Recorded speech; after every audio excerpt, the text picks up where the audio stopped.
Hello and welcome to What's the Story Ghost. I'm your host Annette. And I'm Steven. And today we are on episode 34. Steven! Yes. We're going to Alcatraz! Doo-doo. We're not actually going to Alcatraz, but you've mentioned it 3 times since we started the podcast, so I figured I'd cover an episode on it. You crack on? Crackety crack. Dear Mama, you asked me to keep my correspondence practice up, so I decided I'd keep a log and send it to you. Don't worry, I'm not homesick just yet. I thought maybe you'd like to know how the new post is going. I just finished unpacking my suitcase in the quarters I've been assigned. Yes, I folded what needed folding and hung what needed hanging. Although I've been told they're more concerned here with our ability to work than how pressed our uniform is, but I don't imagine the rest of the job is as lackadaisy. Nothing really interesting tonight to report. I just thought I'd tell you I miss you and will look forward to your reply. All my love, Ned.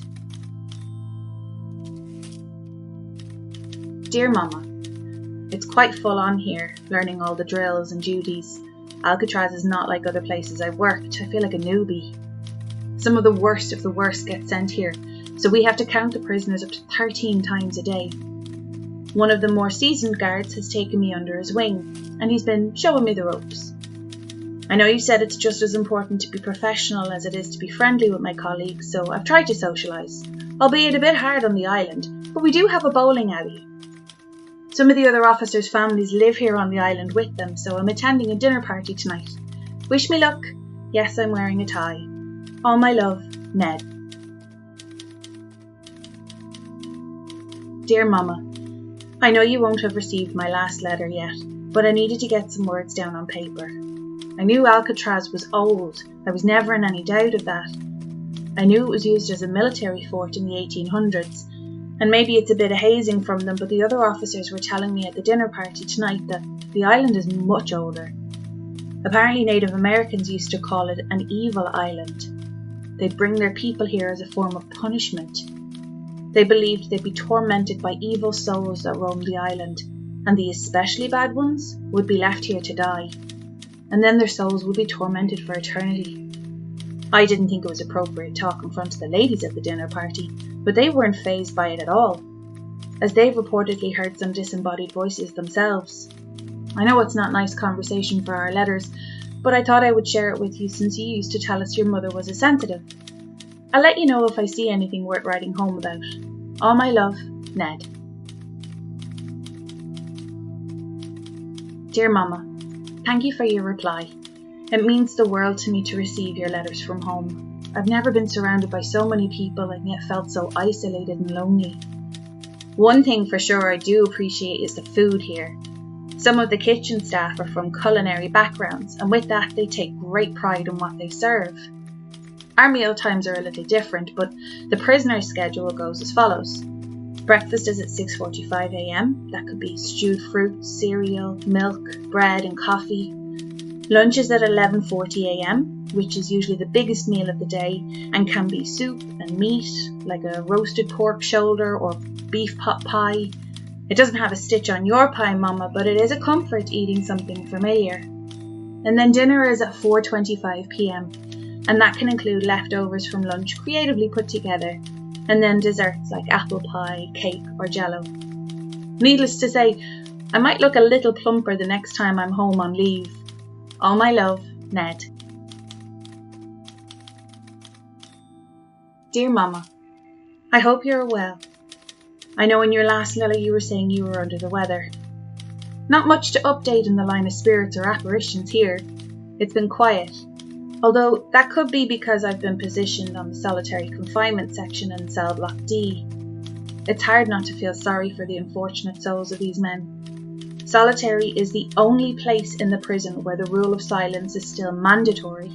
The whole prison used to be subjected to the rule, but it was done away with because it seemed too cruel and it was hard to enforce. But as well as that, these prisoners spend 24 hours a day in their cells. I imagine the walls tend to close in a bit when you're in there for that long period.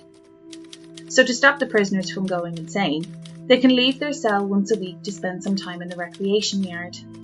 Some of the inmates call it the hole, and they say a day in the hole can feel like an eternity. Sorry about that, the words just kept coming to me. All my love, Ned. Dear Mama, so good to hear you're feeling better. How did Dad find cooking while you were on bed rest? It's never been his strong point. I was thinking, maybe you and Dad could come to San Francisco for a visit. I'll be honest, the thought came into mind because the officers and I were having dinner the other evening and they were telling me about the snitch box. It's the nickname the prisoners gave the metal detectors. They're very sensitive and can sometimes be set off by the buckles on some of the prisoners' shoes and the likes. But the worst false alarm was when Al Capone's mother and brother came to visit him while he was serving a sentence here. Unfortunately, and forgive me for being so crude, but apparently the metal clasps on his mother's corset kept setting off the metal detectors, forcing her to strip down. Anyway, let me know if you can make it out. I'd love to show you the city. All my love, Ned. Dear Mama, I'm sorry it's been a while since I wrote. I've not been well. I wish I could say it was the harsh weather or doing the night rounds, and I suppose walking the perimeter out at the fences in the rain doesn't help. But it's more of an illness of my mind. I can't sleep, and when I do, the nightmares, Mama, are so bad. The other guards say I'll soon get used to the noises I hear, when in fact there's no one there, but I don't think I ever will. Again, dinner conversation with the other officers tonight led to talking about a prisoner named Joe Bowers. He was an inmate who attempted suicide. He really wasn't well. But when his attempt failed, he got desperate and climbed the outer fence knowing he'd be shot. He fell 75 feet to certain death. I was walking near that fence tonight when, Mama, I am sure I heard a cry and a low rumbling moaning. It was coming from the direction of the fence, but it sounded like it originated below the surface. In the prison's lifetime of 1,545 inmates, there's been 14 attempts to escape, involving 36 prisoners, so God knows who or what I heard. I feel like I need to take some time off soon, maybe rest a bit or visit home. All my love, Ned. Okay, Mama, I am losing my mind. I know you said in your last letter to give it time, but I really feel like I'm losing my grip on reality. I was doing the rounds outside on a particularly nasty night, and yes, it's not ideal, but it has to be done. A prisoner isn't going to postpone their plan to escape on account of the rain, so I understand the duty I have to stay vigilant and aware. So to ensure I was alert, I had a strong cup of coffee and made sure I slept well before my night shift. Let me explain first. The island originally had a lighthouse, but it was torn down when the prison changed from a military prison to a federal prison and replaced with another lighthouse. But Mama, as true as I am writing this letter myself, I saw the old lighthouse tonight. Please explain to me how a whole structure just manifests itself. I'm going to request some annual leave. I need to sleep. All my love, Ned. Dear Mama, I'm very sorry I worried you so much in my last letter. I feel like I should have told my superiors very early on when I was starting to struggle. My CEO sat with me yesterday and told me he too has seen, heard and even felt things. It doesn't make me any less afraid, but I feel very much less alone. He told me about when the US military first took over Alcatraz Island. It was in 1847 and they built the military prison. But it was later used to hold captured Confederates during the Civil War. Around 50 soldiers and sympathizers were imprisoned in the basement of the guardhouse, and many died due to horrible conditions. Forced to live without heat, running water, bathrooms, the prisoners were given very little food, bound together with 6-foot chains, and squeezed into a small space with a cold stone floor. Those who acted out against the mistreatment were punished horrendously. Even if, and obviously some did, but even if no one died of the 50 due to the conditions or illness or brutality, all that negative energy must be still lingering around the island, on top of the prisoners from today who have died here, and the evils the Native Americans talked about. Such sadness and pain. Again, I'm so sorry to have worried you, Mama. I think I'm going to be okay. They're going to make movies about this place, mark my word. All my love, Ned.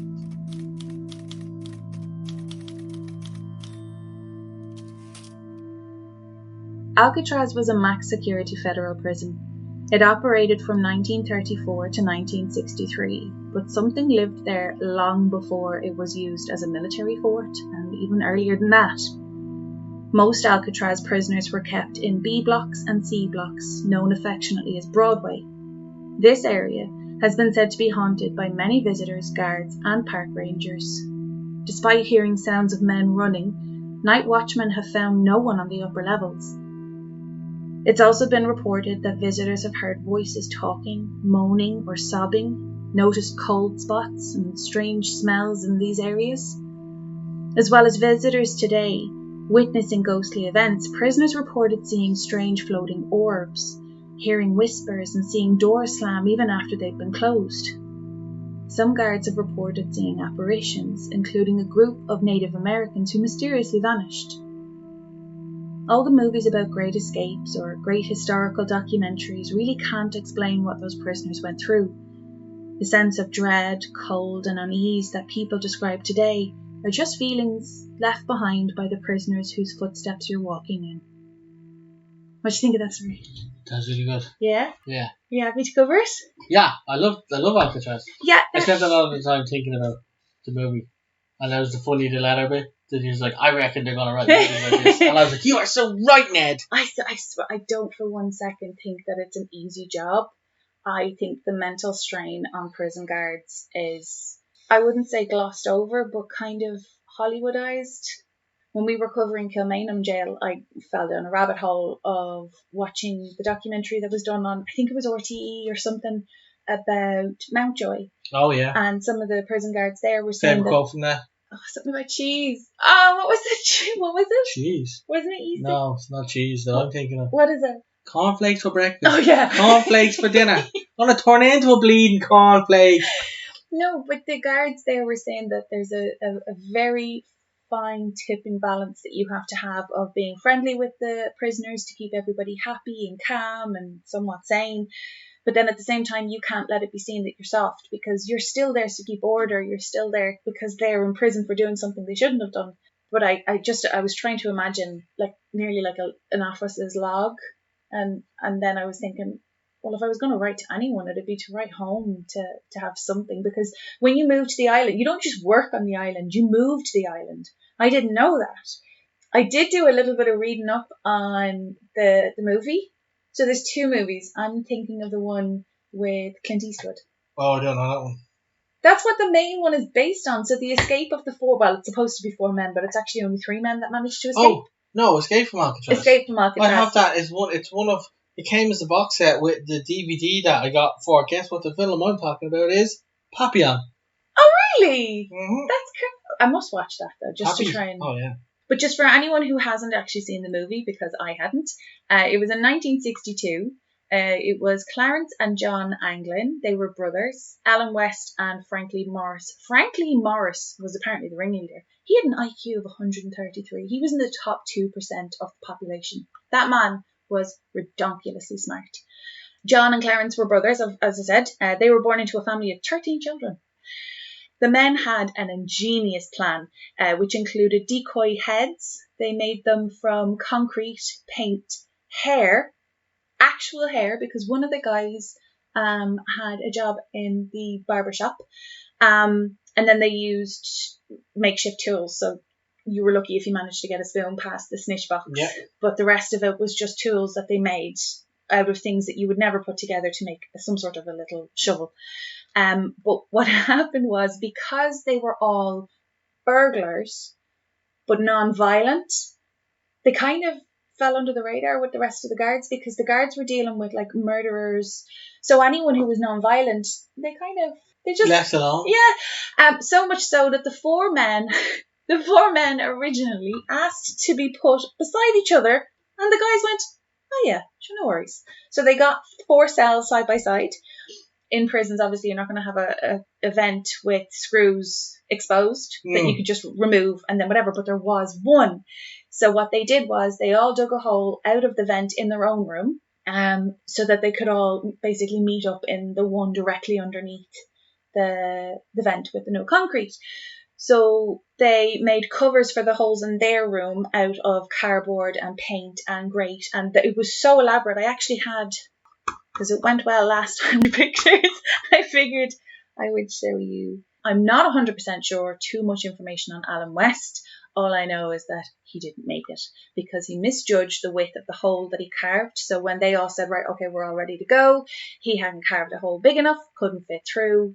God love him, frankly, Morris did actually try his best to help him, but it was just too difficult and they were running out of time, so the choice had to be made. So the plan was that they would climb upward through 30 feet of plumbing to the roof. Bearing in mind, they built a craft out of 50 raincoats that they tugged with them through 30 feet of piping to the roof. Once there, they made their way across the roof, down 50 feet of piping, then across the main courtyard, sneaking past the guards, and then they found their way to the shore where they inflated the flotation device, and then they were off. Now, the FBI investigation was closed December 31st, 1979, and according to officials, the most likely outcome was that the men had drowned in San Francisco Bay, which is exactly what I would say if I couldn't solve a case. But I happen to know Go. The Mythbusters Yes. did this, and when you said it crawled through the mud, and then when you said making the flotation, I was like, I've seen Jamie and the fella he doesn't really like on his show do this, and I think the outcome was it could be done. Yes, because they vulcanized the rubber raincoats together, and that's how they ended up making the raft. Now, you know as much as I do now. Obviously, we don't know now because you haven't done the swim yet. Please God, we do get to do it. But there have been a couple of escapes where people have died because they just got caught in storms and then they got pulled out to sea. These guys, what their plan was to rob a car and then go their separate ways. And I don't know if one was going to drive the car and just drop the other two off as he went along. But there was never any... Carpool escape, yeah. I know, that's the economic way to do it. There was never any mention of any Grand Theft Auto. There was never any mention of any bank robberies. There was never any mention of any, even just general mugging a guy on the street for his jacket so it doesn't look like he just came off the rock. There was never any mention of anyone that fit their description. So either they died or prison worked and they were rehabilitated and they never committed any other crimes and lived happily ever after. That's my theory. Sorry, what? So they escaped? They either escaped and died, because you can. Or they didn't. Or they escaped and they didn't die, and they never committed any other crimes. I see what you mean. I misunderstood. Because there was no other crimes committed where people would say, "Oh, he was 5'6" with dark hair and had a mustache or whatever." Now, I have some discussy bits in case you wanted any other information, like say on the cells or the first warden. Oh, earned activities. So, like I said, if you were a good or a model inmate, you were allowed to have a job. So the way it would work, you could work time served, I think is the way that they said it. For each month that you worked within your first year, you got 2 days off your sentence. So essentially, if you do 1 year, you get 24 days off your sentence. Now, the only thing is no one's going to get a job within the first year. You have to prove that you're a model inmate. Right. But essentially, if you get a 10-year sentence, you could easily knock about 528 days off that. Just by going in, doing your job, keeping your head down, your socks up. Yeah, it's just shy. It's just under 2 years. But people would do it just keeping themselves busy. But the other thing that it's a win-win. Like, if you're stuck in there, it just seems to me like I'd rather just be kept doing something rather than in my own mind. Plus, 5 to 12 cents doesn't sound like a lot, but when a bar of soap is something that's classed as a luxury, like you get usual stuff that is the basic. But the one thing that I thought was absolutely brilliant was the prison band, and they were called the Rock Islanders. Yeah. And Al Capone begged, pleaded, borrowed to get in, and eventually he did, and he wrote home a letter to, I think it was his brother or his son, and he said that he'd learned how to play the tenor guitar, the tenor banjo, and was learning how to play the mandolin, and he learned over like 500 songs. So between 5:30 and 7:30 in the evening time, you were allowed to play your instruments. If you did before that or after that, you'd be reprimanded and your instrument would be taken from you, because you were allowed to buy, like again, model inmates were allowed to buy. So when people think, oh, how did they manage to, the guys who escaped, how did they manage to do all that without making noise? I'm like, okay, one, it's a noisy place regardless. Yeah. But they did a lot of their digging or a lot of their their carving between 5 and 7 when it was super noisy because everyone was chatting and singing and playing music. Did you know anything about the Battle of Alcatraz? So there was a massive riot. I think it was in 1946. 6 prisoners overpowered the guards and stole their weapons, and it looked like they had the upper hand. And then they realised that of all the guards that they were holding hostage, no one of them had the key to the rec yard, so it was confined to the one area. And basically they just started shooting. 3 prisoners died, 2 guards died, but it lasted 2 days. And then the few prisoners that did seize the opportunity and managed to make it to shore, re-arrested and brought back, but a few weren't. But their bodies were never found. And I'm like, so did they escape or did they not escape? Turns out they didn't. But also did. Do you have any questions for me? I do not, but I do have some people. Okay, go! Okay, so there's only really 2 people in this that have any real character, and that's Ned. Yes. And the ghost that he thinks he saw. So it's the voice from Joe Bauer, yeah. Joe Bauer. So Ned, I call him Ned Flanders. I think Tom Holland, because he's just a young, innocent, I love you. And then I want to say this chap here is Charlie Hector. Who's that? He plays Jonathan in Stranger Things, so he could easily play a well-disturbed young man. Now remind me again, Jonathan. Sorry, I didn't mean to go across you. Jonathan is Will's brother? Yes. Okay, yeah, I can see it. Yes, I can see it. He looks like a tormented soul. But before he got with Nancy for a while. Spoiler for anyone who hasn't started to watch Stranger Things. They're really good, I can see that. I know, I think I am literally the last person in the world. Okay, I'm excited. We have a new section of the show. Go. Yeah, so the new segment is based on the fact that every time I start a new episode, I start with Wikipedia, and then it's a great kind of base. After that, I have to fact check everything because anyone can write anything on Wikipedia. And now I have all this useless information in my head from times that I have just fallen down a rabbit hole. Now, I racked my brain trying to come up with a really cool name for this part of the show, and I've just decided to name it The Rabbit Hole I Fell Down This Week. What do you reckon? Sorry, it was mid-drink. Sounds great. Okay, so today's information comes from Miss Mojo on YouTube. It's the top 10 Wizard of Oz facts that will ruin your childhood. I apologise in advance. I am very sorry. Spit it out. So number 10. The character Dorothy was named after the author's niece who died in infancy. Did you think the Cowardly Lion costume was a little too real looking? No. Yeah, it was though. It's made from actual lion skin and fur. And clearly someone was into that though, because it sold for like 3 million at auction. Back when that film was made? No. Years later. And that was made in the 30s as far as I remember. Okay. Number 8. And this is where it came from because you and I were discussing this last week. The snow on the poppy field scene was asbestos. Oh, that's good for you. Yep, because it was flaky and light and fluffy and blah. I mean, I don't think anyone knew back then it caused cancer. But yeah, 7. The Tin Man, who was originally supposed to be played by Ray Bolger, and Scarecrow, who was originally supposed to be played by Buddy Epson, switched roles. But it kind of backfired. Scarecrow was the dream role for Ray Bolger, so he convinced them to switch them. But Buddy Epson had a severe aluminum reaction, so bad that he ended up hospitalised. And when they realised that he wasn't going to get better in time for the production to continue, they replaced him with who we now know as Tin Man, Jack Hague. Number 6. Judy Garland was forced to lose weight. She endured horrific comments from MGM executives, with some including studio head Louis B. Mayer, calling her now I don't know what you remember, but I don't remember a fat little pig with pigtails. He put her on a diet of chicken soup, coffee and cigarette. She was what age? Baby. Because back then they didn't give 2 flutes about child laws and working. We'll get to that, but there's more. Number 5, Margaret Hamilton, the Wicked Witch, suffered a horrific injury while filming because the elevator below the set malfunctioned during the scene where she disappeared in a cloud of red smoke and fire. They went with the original rehearsal shot that didn't involve any bodily harm, obviously, but also her green makeup was so toxic that she could only ingest food in liquid form. So they would basically have to blend all of her food for her, and she would be just having a stew smoothie.